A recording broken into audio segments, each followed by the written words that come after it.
Ladies and gentlemen, today is April 6th, 2017, and this is the KNKL show. Was that the right number?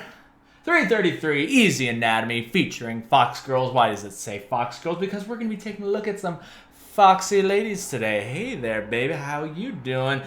Oh, man, what the heck happened there? Oh, what the heck happened there?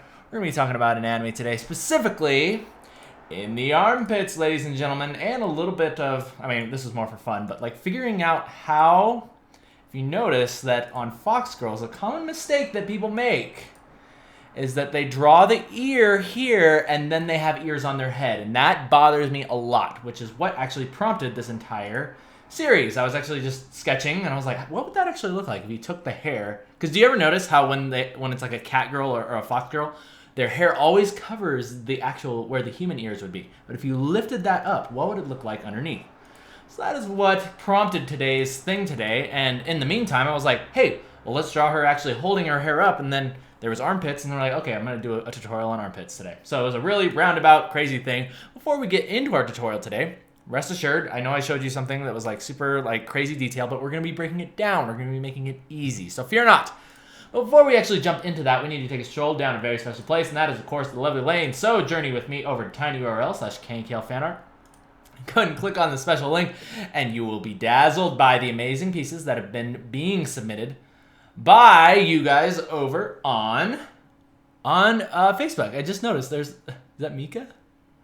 I love it! Oh, man, so much Mika fan art. I love it. At least I hope that's Mika. I should double check that before it's like... Oh yeah, it's totally Mika.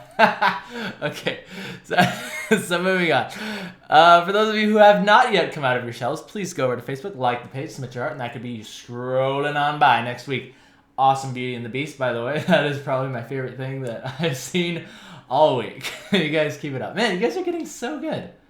So many awesome pieces here. I'm so proud of you guys. Keep it up. Alrighty, ladies and gentlemen, with all that out of the way, let's go ahead and get into today's tutorial. Go and get into it. All right, so I hope you guys enjoyed last week where we were talking about waifus. We were talking about waifus, and that was a ton of fun because I'm glad I got to fool you guys on April Fools, and for those of you who were not fooled, saw right through my facade. Good on you. But we had a lot of fun with that. But regardless, we're back to our good old real tutorials, and we're going to be talking about anatomy today, people. So before we get into that, I know that you guys hate it when I start with a sketch, so I'm not a huge fan of doing time lapses either all the time. So rather, what I'm going to do is I'm going to show you guys my process. Let's talk about the process that actually got me to this. And the first thing that I needed was an idea, okay? And that was a fox girl with her hair actually tied up. What would the ears actually look like? What is the anatomy that's happening there? Okay, so we started with our sketch right here. And for those of you who are curious about learning more in-depth stuff on creating faces and how I actually measure this stuff out, just click up here. It'll take you back to an older episode called Back to Basics, Drawing Faces. And so we just started with our face. And I've been breaking my rules constantly, drawing off of a head. I tell you guys not to do that, ever. But I am the master, therefore I can break my own rules. Now, and not to mention, these poses, even though they're like dynamic in the way where their body is like kind of not just kind of standing there, it's not like from a crazy angle. So you can kind of like draw off of a head in that case. Especially, I find that this works well when you are wanting to focus on the character's face. So their head and their torso is going to be basically all that's in the shot. You don't really need to worry about where their feet are going to be, how they're standing, how they're balancing themselves. And I find that kind of works if you want to draw off a head. It's usually when you're focusing on that thing. You're focusing on the face there. Okay? So, but also there is something that I want to talk about.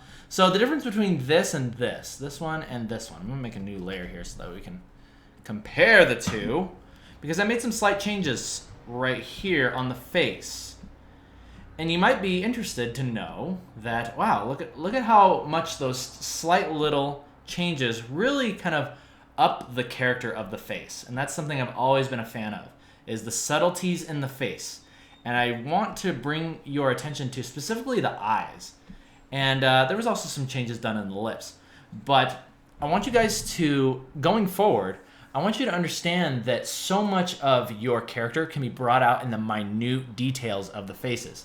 So don't be afraid to, well, you don't want to like overly obsess about it, but you do want to be working for a while, take a break, come back to it later, and then look at it. Maybe take a look at some reference of people that draw beautiful faces that you can kind of pull inspiration from, steal from them, which is what I do. I steal from all kinds of artists that know how to draw way prettier faces than me. So that is what I did there. Made those minor adjustments, and I was like, hey, I really like that face a lot more. That looks great. Okay, and we got to this point. I realized that her arms were sticking way too far up. I wanted them to be a little bit closer to her head. And then I decided to add some glasses in for the heck of it. Why not? Just for some fun there. And then we're going into the anatomy. All right, people. So let's talk about anatomy. Let's go ahead and get into it. Let's talk about armpits specifically, because this is probably one of the main things that always used to give me trouble. Always used to give me trouble. So let's talk about that. Okay, and I'm going to go ahead and just make a new layer here. And I'm going to start breaking this down. I'm going to break this down for you. Maybe show you a couple ways that people tend to do it wrong, okay? So let's start with this. Let's start with this way, okay? So you have the character, say you have the character's face. And then you're like, okay, well, here's their neck. I know anatomy. The neck comes down like this. And then, oh, there's like a collarbone here. And then I want them to be raising their arms. So you know what I'm going to do? I'm going to take this shoulder right here, and then I'm going to just raise the arm like this. Okay, and I'm sure you can see what is going to go wrong with this immediately. Okay? And the thing that's wrong with this is that when you, and you can even look at this. You can look at me. Example 1. So when I raise my arm, notice where my shoulder goes. It doesn't stay in that one place. It raises up. Oh my gosh, this entire joint is raising to the point where it is now even. It is next to my cheek. Isn't that interesting? Yet, when we drew it here, do you see what the problem is? This joint is not moving. The shoulder is not moving. It's stuck right there. So that is mistake number 1 that people usually make. Okay? So you want to make sure that when your arm gets raised, that shoulder joint gets raised all the way up, close to your cheek. And it's going to look something more like that. Oh, isn't that awesome? And because of that, your collarbone is also going to raise. Don't let your collarbone, like, you see how the collarbone was still going this way? It's not going to connect to, like, your lats. That's weird. No, it connects to the top of your shoulder. So make sure that I'm going to draw this in a different color so it's clear. Make sure your collarbone raises up with it.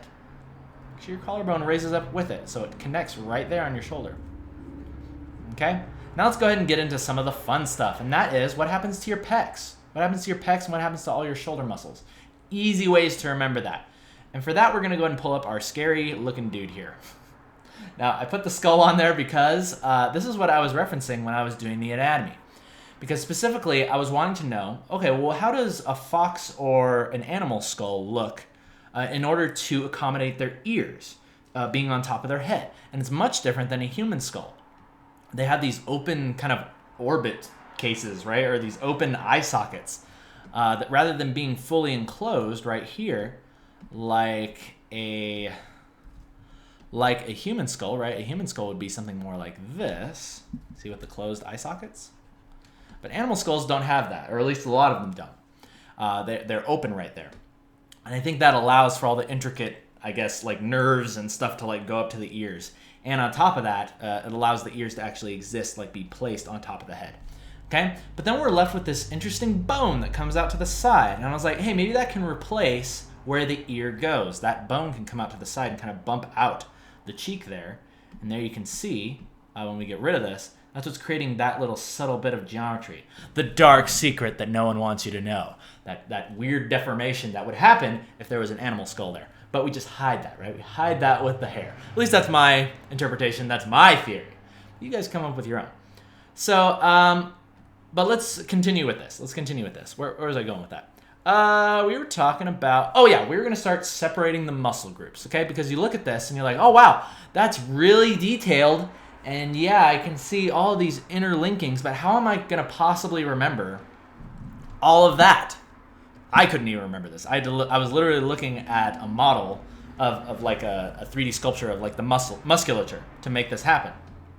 And there's no way I'm going to remember that. There's no way I can remember, okay, well, here's like the pec that comes out like this, and then there's like this, and then it kind of like zigzags in here, and then like this and that. You know, you're not going to remember that, okay? So what I'm going to do today is I'm going to simplify all of these muscles into just a few different things, a few separate little things that you can put them into the compartment, the proper compartment in your head, and then things are going to be nice and fun for you, okay? So let's talk about this. What I want to first bring your attention to, ladies and gentlemen, is I want you to start thinking about your anatomy in terms of, like, think of it as armor. I want you to start thinking about it as armor plating that lays on top of your skeleton. And when your skeleton moves, obviously that armor plating is going to move as well. But we have an additional thing that's working to our advantage. We have an additional thing that's working to our advantage, and that is that our muscles are pliable, unlike metal armor. It doesn't bend, right? So what we're going to do is we're going to separate this out into a couple different things. And that is, we're going to start with our shoulder armor. We're going to start with our shoulder armor, and that's going to be the green spots. Green spots are your shoulder armor. And these pieces connect to your collarbone. Okay? Now, I want you to pay very close attention to where these actually connect, because this is probably the most important thing that you can remember. Remember who you are. Okay, am I doing this right? Oh, whoops, on the wrong layer. Okay, it's okay, I got this. I got this. That needs to go here. Now we should be able to, there we go. Okay, so you're connecting right here and here. That's really not a good contrast. We need to be able to see that. Okay, so the important thing here is that your shoulder muscles actually connect to your collarbone. So from right about here, your shoulder muscles are connected and going down, and then they are meeting up with your biceps right here and triceps. But we don't need to worry so much about those today. Right now we want to focus on armpits and what happens when you raise your arm. Okay? So the next thing that we want to talk about is your pectoralis. And that is these guys right here. These are the chest plates. These protect your chest. And I want you to notice something very interesting. Do you see how all of these lines move towards a specific point? Let's go ahead and pull out the red again. This is probably one of the coolest things that I ever discovered, and that is that all of the lines that start here, right? They start at your what is this? Sternum, at your sternum, all of the muscles branch off and they move to this point. They move to this point. They go boom, boom, boom, boom, boom. See how they're all moving towards the edge of your shoulder? It's very, very important to keep in mind. Okay? All these lines are moving towards that point. Okay? Chest muscles, you know, the lines don't go like this. They don't go up. They don't go sideways. No, they're all moving towards this magical point. This magical point. Okay? So that's another good thing to keep in mind when you are creating your muscles. Be like, hey, there's this meeting point right over here where the pecs meet up with the shoulder. Now, let's go ahead and put that knowledge that we have just attained into practice with our anatomy. Our anatomy over here. So let's go ahead and take those same colors and let's add it to our lovely, scary fox lady demon thing. Okay? So we know that the pecs are existing right here. And I want you to not worry so much about like all the lines. Don't worry about the lines that are happening, but rather think of those being there just to illustrate the point that, hey, do you remember where those points were moving towards? They're moving towards the edge of the shoulder. But where's the shoulder now? Well, if we had x-ray vision, we could see that the shoulder is actually laying on top of this, right? The shoulder is actually existing right here.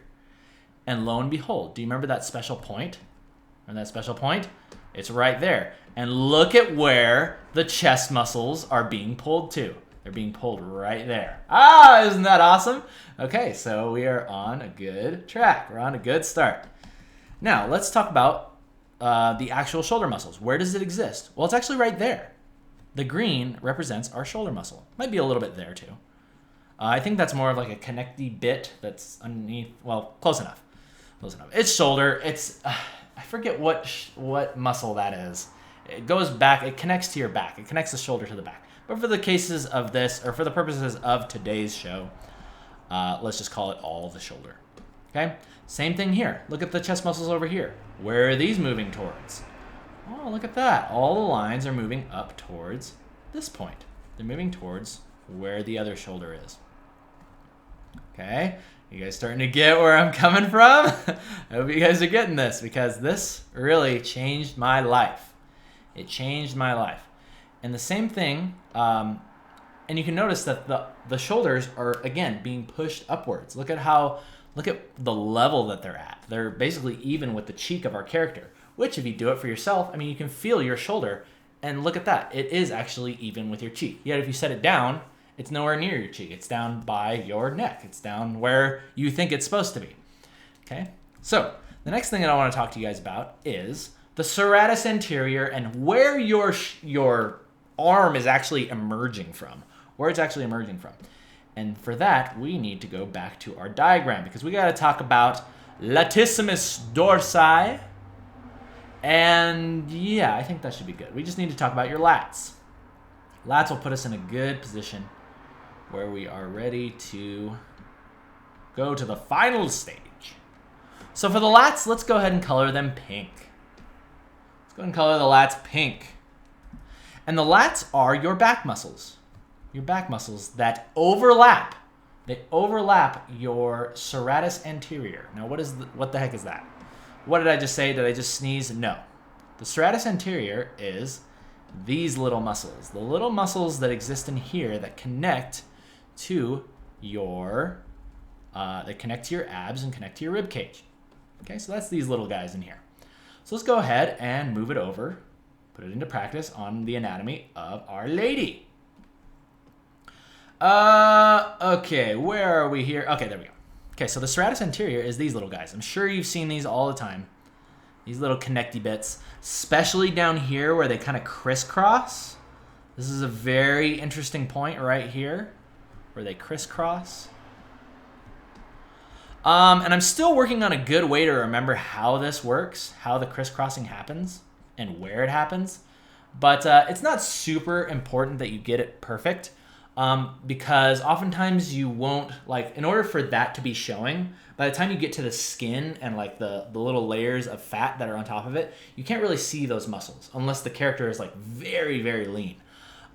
It's good to just kind of know the general idea, but what is more important is your lats, okay? Now let's talk about the lats. The lats actually overlap.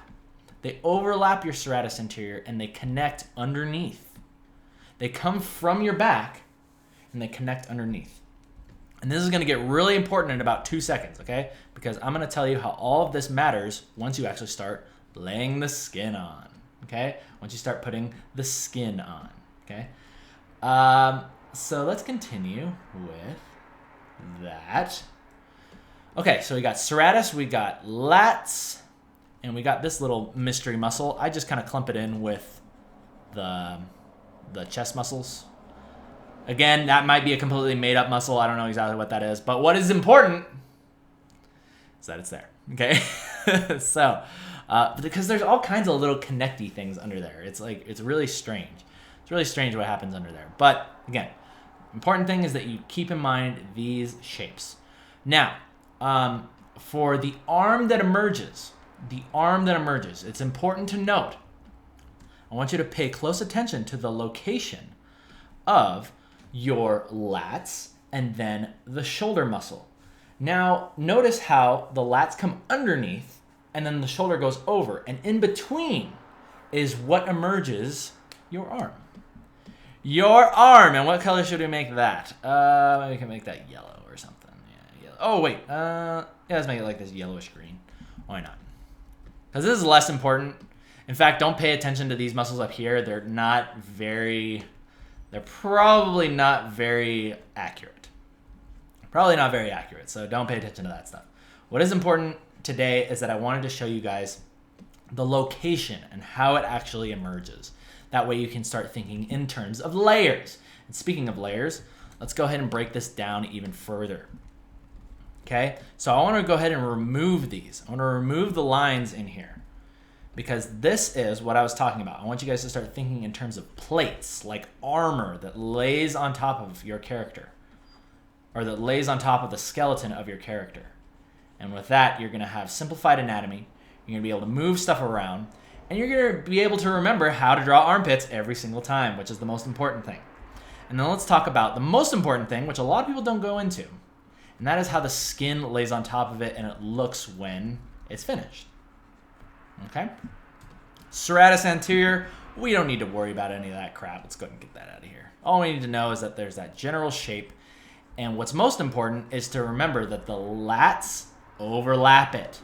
The lats are overlapping this. Okay? This is underneath. So think of it as a layer. It's a layer. The pecs overlay it and the lats overlay it. This is what's underneath. Okay? Isn't that awesome? Super easy to remember now. Okay, so now you have these simple shapes. Now, finally, for how the skin looks when you lay it on top. Let's go ahead and get rid of this, and let's talk about how the skin works. So if we could flip back and forth, you can see, oh yeah, I can see where those muscles are being represented now. Very interesting, very interesting. Let's go over point one. Point one is, I want you guys to remember this, specifically from this angle. You are going to see a few bumps in the skin. You're going to see a few bumps in the skin. And you're going to see one here, 1, 2, and then you're going to see a third little one up here, 3. Now, what are those? Well, based upon what we've just learned, we know that this first bump is actually your lats that are coming under here and connecting.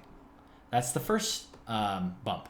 The second bump, well, we remembered there's the lats, there's the arm that emerges from the lats, and then on the other side, look at that. That is your shoulder.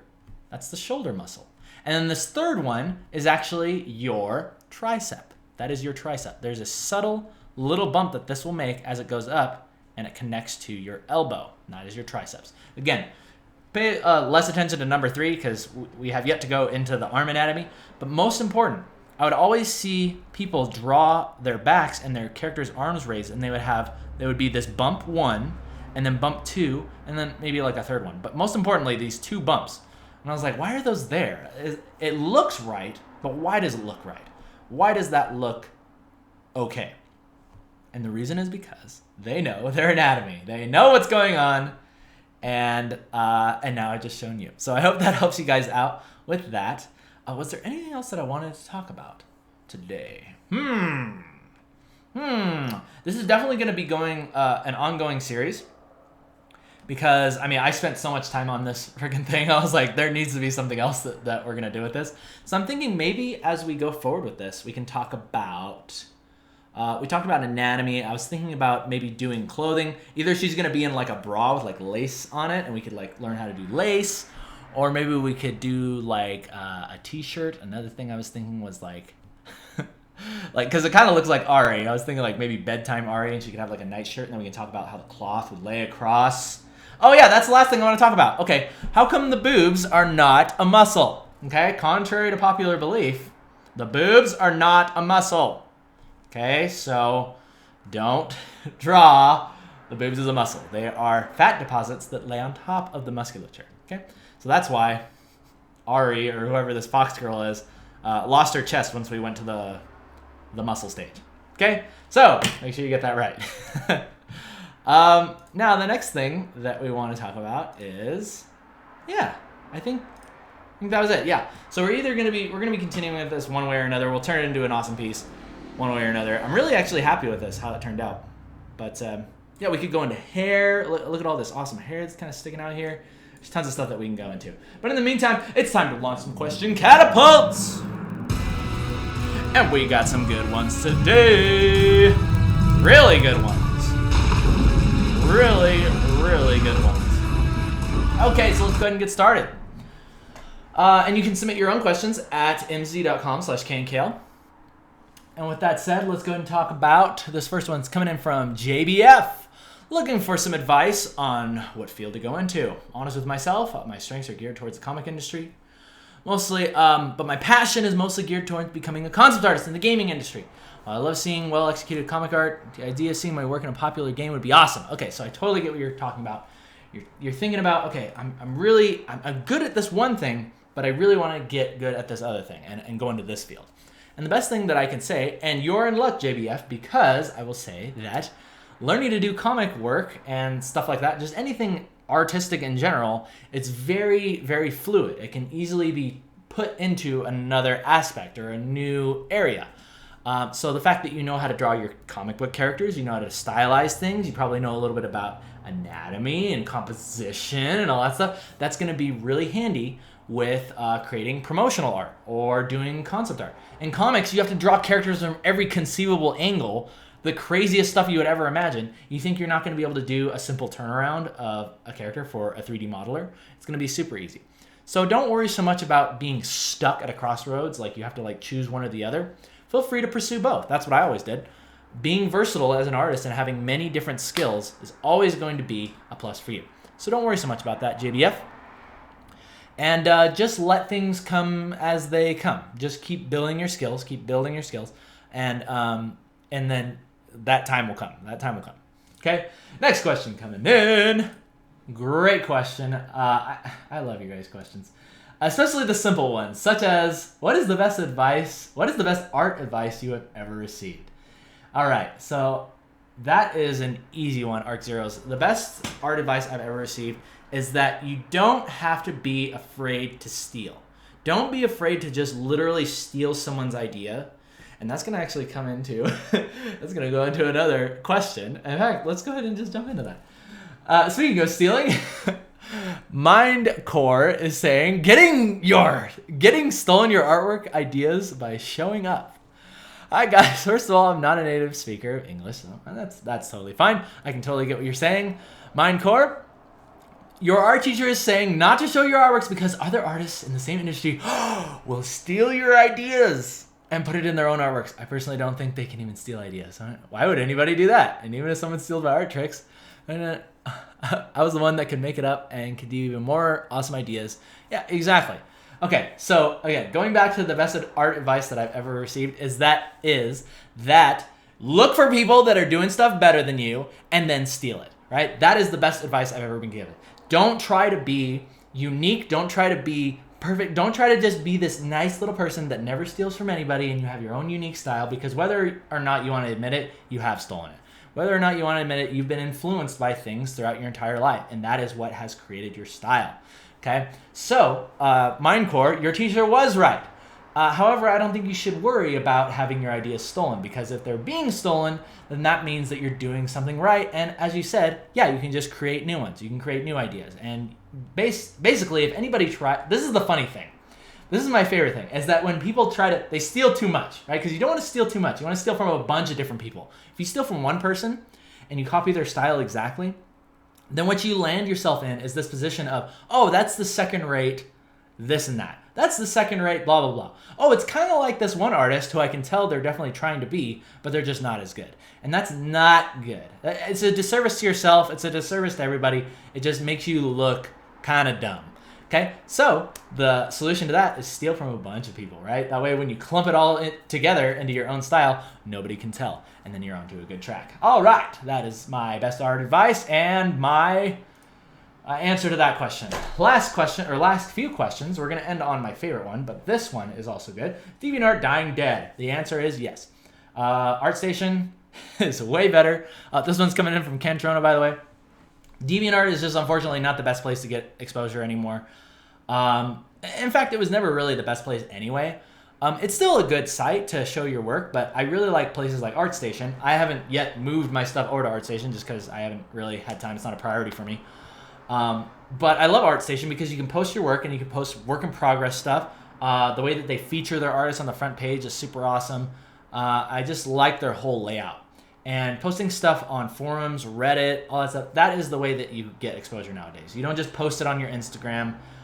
You don't just post it on your DeviantArt and then hope that somebody's going to find it. You got to find those niche audiences. You got to find where the people are that like the stuff that you're drawing, and then you got to post it there, okay? So that is my best advice to you. Last question coming in. This is a beautiful question. Absolutely love this. This is coming in from Kitsue. Never did you think you would get dating advice on the KNKL show, but today's your lucky day because I'm going to answer. the best that I can, okay? And I'll try my best not to lead you astray. So the basic gist of this is Kitsue is talking about how they have been instructed, or rather given advice, that they shouldn't be looking for somebody that's like them as an artist. If they're looking for romance, they're looking for a relationship, you shouldn't find somebody that's just like you. You should find somebody that is directly opposite of you. And by the way, while you're at it, you should probably stop drawing. That would be really good, because drawing, nobody wants. You know, it's like artists. Who needs artists? Who needs 2D artists? Concept artists? Promotional artists? Nobody needs that. That's a dying breed. Everything's going 3D nowadays. Don't worry about that. What you want to do, you want to become a massage therapist like me, right? Because there's no other people doing that nowadays, right? That's a very, very valuable job. Okay, I might be going too deep down the rabbit hole. But let's talk about relationships, okay? Let's talk about my experiences with romance and what has worked well for me. And then we're going to end on this. And I'll just kind of sum this up, because I don't want to embarrass my girlfriend too much. But the basic gist of it is that I finally got to a point in my life. I've been through, obviously, a lot of unfortunate relationships that didn't work out. And I learned a lot about myself. I learned a lot about what I was looking for in a partner. And some of the most important things that I found that I wanted from a partner was somebody who didn't necessarily do what I did. They didn't need to be an artist. But I wanted them to be supportive of what I did.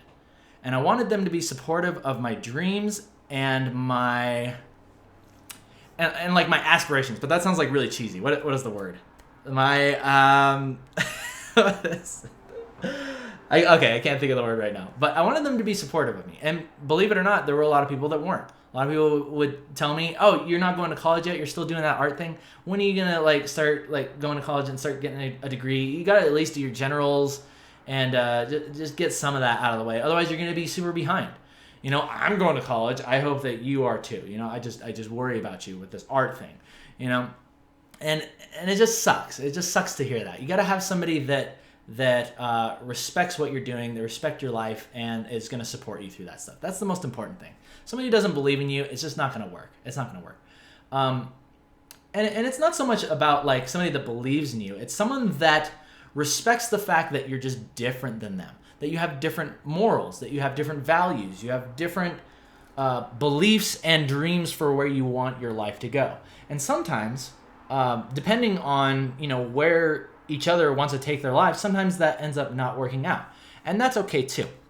But ideally, you want to have somebody that is willing to kind of work with you and understanding that both of you, that there are going to be times where there are compromises. And that is, okay, well, this is really, really important to me, but maybe I can dial that back just a little bit so that way we can both be happy. That way we can both get what we want on maybe a slightly lesser level, but together we'll be happier, because we're both attaining our dream in a similar state, okay? And that's a whole nother conversation for another time. But the last thing that I will say is that, and again, this is really embarrassing for me to admit, but there was a time where I was just like, okay, I feel like everything is lined up in my life. Everything is fine. Now I just need somebody to share it with. And then my life will be complete. So you know what I did? I started going out there. I started going to the clubs. I started going out to random places and trying to meet people, right? Trying to make friends. And it wasn't just girls. I had just moved to Utah and I didn't know anybody. So I was just going to places and trying to meet people to be friends with. And I found out a very important rule about relationships and just getting people to be your friends or be interested in you. And that is that you're stacking the cards against you by just going to random places. The best thing that you can do is you want to be going to places where people like you would actually gather. So for me, places like a Comic-Con, right? That's a really good place to meet somebody who might be into something that you are into. Hey, comics. Hey, video games. Hey, or even better, set up a booth, right? You're an exhibitor. That's actually how I met my girlfriend. I was an exhibitor, and she was working with Reddit, and she was recruiting artists to do a new marketplace that they were getting ready to launch, and they were looking for artists to join up for that. So again, you're meeting people that are doing similar things as you. Both of us were running a booth. Both of us were artists, or basically, she does art too, but she's more of like a UX designer. She designs websites and stuff like that, and she's really awesome at it.